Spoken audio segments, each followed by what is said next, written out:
संसद के मानसून सत्र का आज 17वां दिन है और राम मंदिर चढ़ावा चोरी और छात्र प्रदर्शनकारियों के खिलाफ कथित पुलिस कार्रवाई के मुद्दे को लेकर सरकार और विपक्षी दलों के बीच गतिरोध जारी है। बताया जा रहा है कि आज भी संसद में विपक्षी सांसदों का हंगामा जारी है। संसदीय दल की साप्ताहिक बैठक मंगल मिलन में प्रधानमंत्री नरेंद्र मोदी, केंद्रीय गृह मंत्री अमित शाह और पार्टी के राष्ट्रीय अध्यक्ष नितिन नवीन, केंद्रीय मंत्री जेपी नड्डा और एनडीए के अन्य नेता शामिल हुए। एनडीए संसदीय दल की बैठक के दौरान एनडीए सांसदों को पीएम मोदी के साथ तिरंगा लहराते हुए देखा गया है। साथ ही बता दें कि जंतर मंतर पर छात्र प्रदर्शनकारियों के खिलाफ पुलिस कार्रवाई पर केंद्रीय गृह मंत्री अमित शाह के बयान से जुड़ा जानकारी आपको बता दें कि बीजेपी सांसद संबित पात्रा ने कहा कि विपक्ष नहीं चाहता कि मानसून सत्र चले। जब से सत्र शुरू हुआ है विपक्षी अपनी मांगे बदलता रहा है। पहले विपक्ष ने कहा कि नीट पर चर्चा होनी चाहिए। हमारी पार्टी एनडीए ने तय किया कि चर्चा होगी, एक नया कानून बनाया गया। उसके बाद विपक्ष ने फिर अपनी मांग बदल दी। इस विषय पर बात रखने का प्रस्ताव रखा तो राहुल गांधी सदन में भाग गए। समाजवादी पार्टी की सांसद डिम्पल यादव ने कहा कि हम दोनों मुद्दों पर बयान चाहते हैं, लेकिन गृह मंत्री सदन में आकर बयान देने को बिल्कुल तैयार नहीं है। ऐसा इसलिए क्योंकि आरटीआई से मिली जानकारी से पता चला कि कम से कम 10 बच्चे पैलेट गन से घायल हुए। ये सरकार के उन पहले के दावों के बिल्कुल उलट है जिनमें कहा गया था कि पैलेट गन का इस्तेमाल नहीं किया गया था, जिससे साबित होता है कि वे झूठ बोल रहे थे।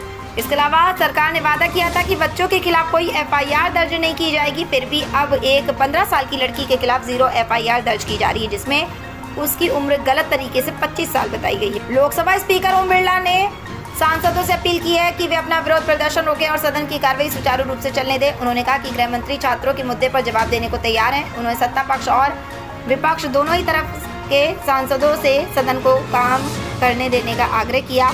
सांसदों का विरोध प्रदर्शन जारी रहा। इसके चलते लोकसभा की कार्रवाई आज दोपहर 2 बजे तक के लिए स्थगित कर दी गई। प्रियंका गांधी वाड़ा, अखिलेश यादव और अन्य विपक्षी सांसदों ने राम मंदिर चंदे की चोरी को लेकर संसद में विरोध प्रदर्शन किया।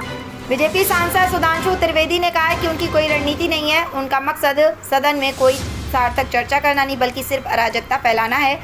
जब गृह मंत्री जवाब देने के लिए तैयार हैं तो राहुल गांधी सुनने को तैयार नहीं है। राहुल गांधी को सदन में आकर बात सुननी चाहिए और रांची जाना चाहिए। संसद परिसर में विरोध प्रदर्शन के दौरान एनडीए और विपक्ष के सांसद आमने सामने आ गए हैं।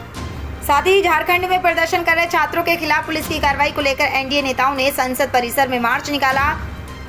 बीजेपी सांसद रविशंकर प्रसाद ने कहा कि झारखंड में लोग मर रहे हैं, लेकिन राहुल गांधी यहाँ कुछ और कहते हैं, जबकि वहाँ उनकी सरकार कुछ और कह रही है। वह इस बारे में कुछ नहीं कहते। राहुल गांधी का दोहरा रवैया है, उनका दोहरा रवैया है और वह पाखंडी है, इसलिए हम विरोध कर रहे हैं। एनडीए के सांसदों ने विपक्ष के खिलाफ प्ले कार्ड लेकर संसद के मकर द्वार की ओर मार्च निकाला। उनका आरोप है कि विपक्ष चर्चा से भाग रहा है, जबकि सरकार ने साफ कहा कि गृह मंत्री अमित शाह छात्रों के विरोध प्रदर्शन के मुद्दे पर चर्चा की। बीजेपी सांसद कंगना रनौत ने कहा कि राहुल गांधी ने चर्चा करने से इनकार कर दिया है। शुरू में उन्होंने कॉकरोच प्रोटेस्ट पर चर्चा की मांग की थी, लेकिन जब उन्हें इसके लिए बुलाया गया तो उन्होंने मना कर दिया। आप देख सकते हैं कि वे देश के साथ कितना धोखा कर रहे हैं। वे संसद को एक दिन भी काम नहीं करने दें।